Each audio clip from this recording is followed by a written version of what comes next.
Hey guys, welcome back to the Lean and Green Kitchen. Today we're going to be making ghee.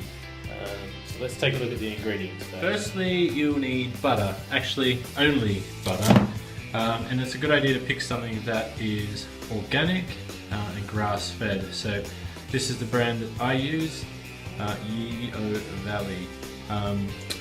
Did have 3 blocks, but now we've only got 2.5. So you need butter. And you also need a pot, something like this size pot. So you can compare that to cocoa. It's a relatively small pot. And the first step is to get it onto the heat, all in the pan on a medium heat, and we'll start to cook that down. Okay, there you can see the butter is in the pot, and just bang it straight in there. And yeah, it's on a level 6.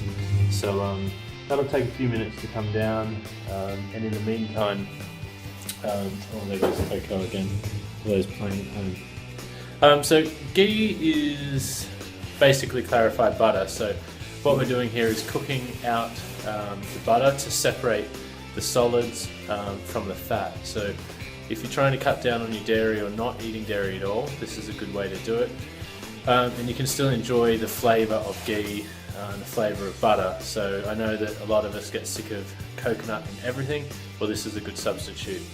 The other good thing about ghee is that as you cook it, it'll create a nutty, sweeter flavour in the food, and it won't burn. So often when we cook with butter, we put in a dash of oil as well, and the oil stops the butter from burning. But with ghee, the actual thing that inside the butter that burns is the milk solids, and I'll point them out to you in a second, but the actual fat won't burn. So yeah, you can cook on high temperatures and create really nice flavours with ghee. So and this way of making it takes a little effort, but it's far cheaper than buying the pre-created or pre-made ghee from the store. So we're almost done in our heating of the ghee, and I just wanted to show you Coco. As you can see, she loves being on camera. Oh, yep, give me a smack in the face. And also loves to play up here on the windowsill. So there she goes, the little Coco. Yeah. Okay, so that's been on the heat for about 5 minutes or so on a medium heat, and as you can see, it's started to froth at the top, and that is actually the milk solids. So if you kind of push them aside, you can actually see the clear, clarified butter underneath. What we're going to do now is transfer it out of the pot and into a container, jug. And the steeper the jug, or the narrower the jug, the better, because that will allow you to pour off the ghee. Now, because the milk solids are heavier than the fat, they'll actually go to the bottom, and in another, say, 5 or so minutes, we'll see that we're going to have a clear or yellowy clear liquid at the top, and all the milk solids are at the bottom. So you'll see that in the pouring off phase. But we're literally this has taken about 10 minutes so far, and about 5 minutes of effort. We just need to pour this off, and then we're done. Right, so it's been 5 minutes since it's been sitting there, and we've just got this foam on the top, which we're just going to use a spoon to discard.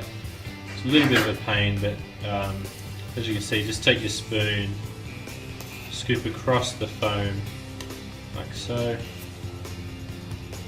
pull that all the way. The rest of the milk solids, as you'll see in a moment, are now making their way to the bottom of the mix. There you can see it's starting to open up with that clear yellow liquid that we're looking for, like so. So I'll just finish that, and there we have it. The foamy bit scooped off the top, put in a cup, and now we're going to pour this off into some containers. I'll show you how to do that. So the trick here is that the milk solids are heavier than the fat, and as you can see, if we slowly pour it in, mainly the fat, there's a few little bits going through, but don't worry about that. Just do this slowly, slowly. A nice clear liquid. And as we get further and further down, you'll start to see the solids creeping up and wanting to come across the end of the jug. See there, a little bit came through. If you get a little bit in there, that's okay. As it sets, you'll be able to see it and just scoop it out, or discard it and not use it. So keep pouring, pouring, pouring, pouring. And there we have it. That is ghee that is ready to use. In London temperature, it can go in the cupboard or in the fridge, and you're right to go. With the rest of this liquid, we'll keep pouring that off, but you may need to let it settle for just a little longer so that the milk solids go back to the bottom, and then you can pour it off. It's really handy to have a jug that's quite narrow, because it actually makes the milk solids sit together and you get more of a pour on the jug. So there you have it, ghee done.